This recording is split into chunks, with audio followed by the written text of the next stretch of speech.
For Fanon, what he say that the mirror, in fact, what you see in the mirror, for a white person, the white discover himself as white in the mirror. But then, at moment of hallucination, that is, if the white man enter a moment of loss of reality, what he see is the other who threaten him. He see a black man.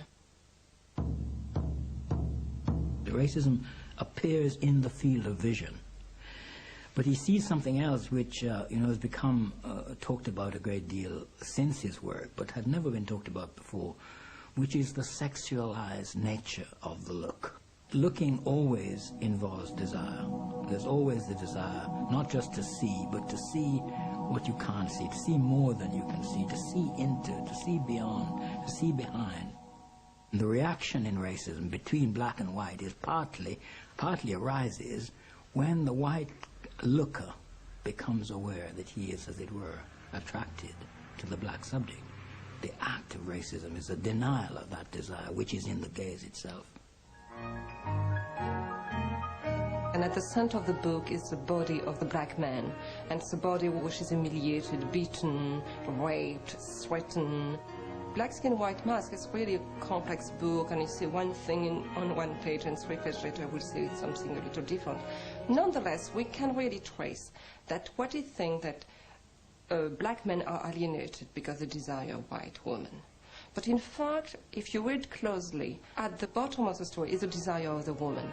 So the white woman desires the black man, the homosexual white man desires the black man, and the woman of color does not desire him because she's alienated and she desires the white man.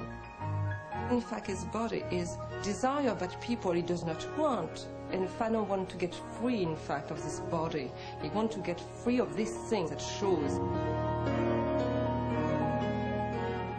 He has a conception of what is to be free, and he wants total freedom, total independence, which means that anything that could threaten is unity.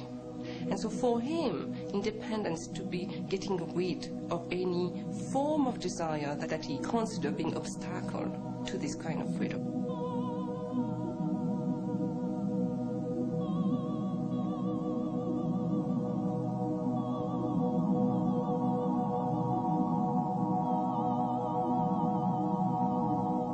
Let me observe at once that I had no opportunity to establish the overt presence of homosexuality in Martinique. This must be viewed as the result of the absence of the Oedipus complex in the Antilles. We should not overlook, however, the existence of what are called there men dressed like women, or godmothers. Generally, they wear shirts and skirts, but I am convinced that they lead normal sex lives.